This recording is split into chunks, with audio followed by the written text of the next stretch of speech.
Fruits ഉപയോഗിച്ച് English പഠിക്കാം. Cherry പിക്ക്. ഒരു ഗ്രൂപ്പിൽ നിന്ന് ഏറ്റവും നല്ലതിനെ തിരഞ്ഞെടുക്കുന്ന പ്രവൃത്തിയാണ് cherry pick. I cherry picked her എന്ന് പറഞ്ഞാല് ഈ ഗ്രൂപ്പിൽ നിന്ന് ഞാൻ അവളെ തിരഞ്ഞെടുത്തു എന്നാണ്. A bit at the cherry. A bit at the cherry. എന്തെങ്കിലും നേടിയെടുക്കാനുള്ള സുവർണ അവസരത്തെയാണ് a bit at the cherry എന്ന് പറയുന്നത്. For you it's a bit at the cherry എന്ന് പറഞ്ഞാല് നിനക്ക് നേടിയെടുക്കുന്നതിനുള്ള സുവർണ അവസരമാണ് ഇത് എന്നാണ്. A bit at the cherry. A bowl of cherries. A bowl of cherries എന്ന് പറഞ്ഞാൽ എന്തെങ്കിലും ഒരു കാര്യത്തെക്കുറിച്ച് അത് തികച്ചും സുന്ദരവും ലളിതവുമാണ് എന്ന് കാണിക്കുന്നതിനാണ്. Example, life is not always a bowl of cherries എന്ന് പറഞ്ഞാൽ ജീവിതം എന്ന് പറയുന്നത് എപ്പോഴും ലാളിത്യവും സൗന്ദര്യവും ഒന്നും നിറഞ്ഞതല്ല എന്നാണ് കാണിക്കുന്നത്. A bowl of cherries. A plum job.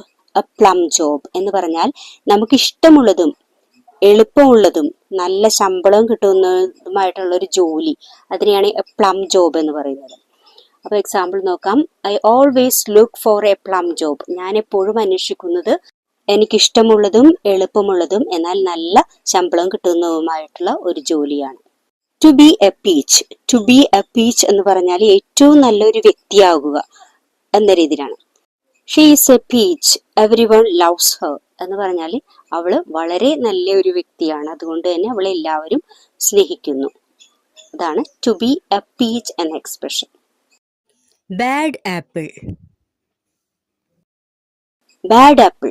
Bad apple എന്ന് പറഞ്ഞാൽ മറ്റുള്ളവരെ തന്റെ തെറ്റായ പ്രവൃത്തികൾ കൊണ്ട് സ്വാധീനിക്കുന്ന ഒരു വ്യക്തിയെയാണ് ബാഡ് ആപ്പിൾ എന്ന് വിളിക്കുന്നത്. അതായത് കൂട്ടത്തിൽ ഏറ്റവും മോശമായ ആൾ. He is really a bad apple of his batch.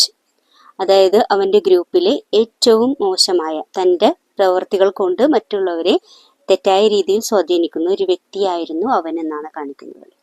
To go pear-shaped എന്ന് വെച്ചാൽ തെറ്റിപ്പോവുക, പാളിപ്പോവുക, അല്ലെങ്കിൽ കാര്യങ്ങൾ നമ്മൾ വിചാരിച്ച പോലെ നടക്കാതാവുക എന്നതിനൊക്കെയാണ് നമ്മൾ to go pear-shaped എന്ന് പറയുന്നത്. If it rains, the plan will go pear-shaped. അതായത് മഴ പെയ്യുകയാണെങ്കിൽ നമ്മുടെ പദ്ധതി എല്ലാം പാളിപ്പോകും എന്നാണ് ഇതിനർത്ഥം. To go bananas. To go banana എന്ന് പറഞ്ഞാൽ ദേഷ്യം കൊണ്ട് വിറയ്ക്കുക, നിയന്ത്രണം വിടുക, അമിതാവേശം കാണിക്കുക എന്നൊക്കെയാണ് ഇതിന്റെ അർത്ഥം. Many will go bananas if she hears the news. ഈ വാർത്ത കേൾക്കുവാണെങ്കിൽ മിനിക്ക് ഭയങ്കരമായിട്ട് ദേഷ്യം വരും. Thank you all. Please like and support.